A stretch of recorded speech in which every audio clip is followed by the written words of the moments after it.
എല്ലാവർക്കും നമസ്കാരം. ഞാൻ വെറൈറ്റി ആയിട്ടുള്ള പുളിയില ചമ്മന്തിയാണ് ഉണ്ടാക്കുന്നത്. അതിന് പുളിയിലയല്ല ഞാൻ ഉപയോഗിക്കുന്നത്, ഈ ഇലയാണ് ഉപയോഗിക്കുന്നത്. അതിന് മോർപ്പനഞ്ചിൻ്റെ ഇലയെന്നും പരച്ചിലിൻ്റെ ഇലയെന്നും പറയും. കൊഴുവ മീനും കൊണ്ടാണ് ഞാൻ ഉണ്ടാക്കുന്നത്. എങ്ങനെയാണെന്ന് ഉണ്ടാക്കണമെന്ന് കാണിച്ചു തരാം.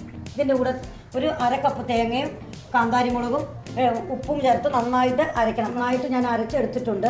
വെള്ളം ചേർക്കാതെ അരയ്ക്കണം. അതിനകത്തേക്ക് ഒരു 4 പച്ചമുളകും കൂടെ ഞാൻ വട്ടത്തിൽ അരിഞ്ഞിട്ടുണ്ട്. ഇതും മീനും പിന്നെ കുറച്ച് ഉപ്പും 1 ടേബിൾ സ്പൂൺ വെളിച്ചെണ്ണ ചേർക്കാം. ഒരു പഴയ പാത്രം മതി, നല്ല പാത്രത്തിനകത്ത് വയ്ക്കണമെന്നില്ല. 2 ഇല വച്ചു.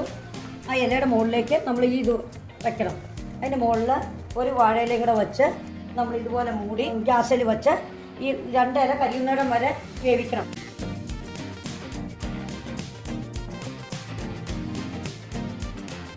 സ്വാദിഷ്ടമായ ചമ്മന്തി റെഡി ആയിട്ടുണ്ട്.